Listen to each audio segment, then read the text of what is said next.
the British people.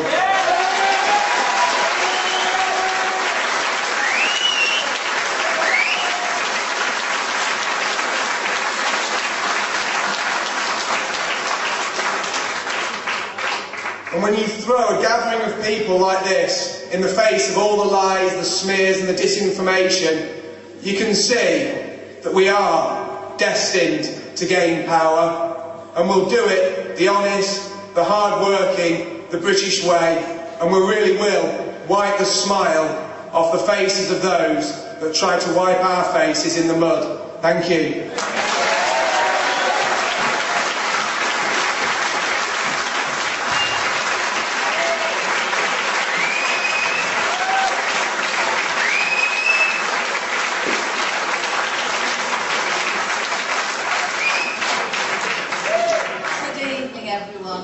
I'm so glad to be here. I nearly wasn't here tonight for many reasons. One reason was, the first reason being that my company weren't going to release me to be here. But the most important reason was that on Tuesday, in the early hours of Wednesday morning, I was staying with a friend in Kensington, and I woke up to hear breaking glass. I was like, that's very strange. I wonder what my neighbour's doing. Sorry, my friend. And I heard breaking glass again. I got out of bed, opened the door slightly, and there was a man crouched down in the other room by the window. I shut the door.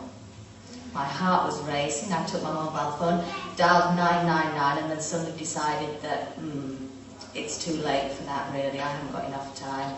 I picked up all my belongings and hid in the wardrobe. It's a big walk-in wardrobe. Within seconds, I heard the bedroom door open, the light went on, and the cupboard door was opened, and I was face to face with this man holding a knife, and he told me to give me my mobile phone in the bag, and then shoved the knife right into my face and told me not to follow him out of the flat. I screamed and just stood there. I'd never been so terrified in all my life. He left the room, and I wasn't sure what was going to happen next, whether he'd left the flat or whether he'd just gone to rifle through a few more things.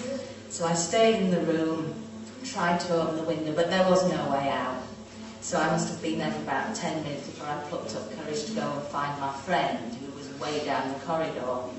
She'd slept through the whole thing, but basically he'd taken everything that I possessed at that moment, my handbag full of everything, and my mobile phone with all my numbers on. He was an East European, so I think what I said at Christmas time was really well said. And yeah, I'd just like to say that I stand by what I said, and I will never, ever, ever leave the BNP, because they are the only people that can turn this country round and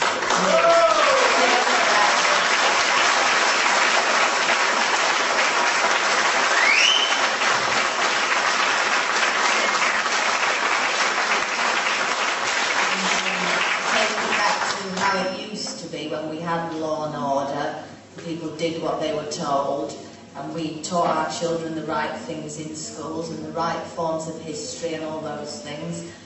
And yeah, I stand by what I said, and I've always been like that, and I think it's very important that we all stick together, stand by each other and go forward in the same direction, and hopefully everything will be fine. Thank you.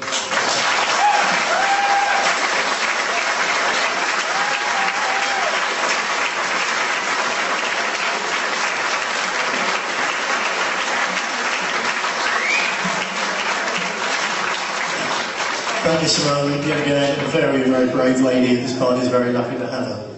And on the subject of brave ladies, because she put up with a lot last year and the year before, thinking about it, she's put up with a lot with Mark since he was born. Carol Collett, without whom this evening wouldn't be taking place. Carol, I'll meet you down here because I've got a bunch of flowers for you here, and it's well deserved. Thank you for all your help and support.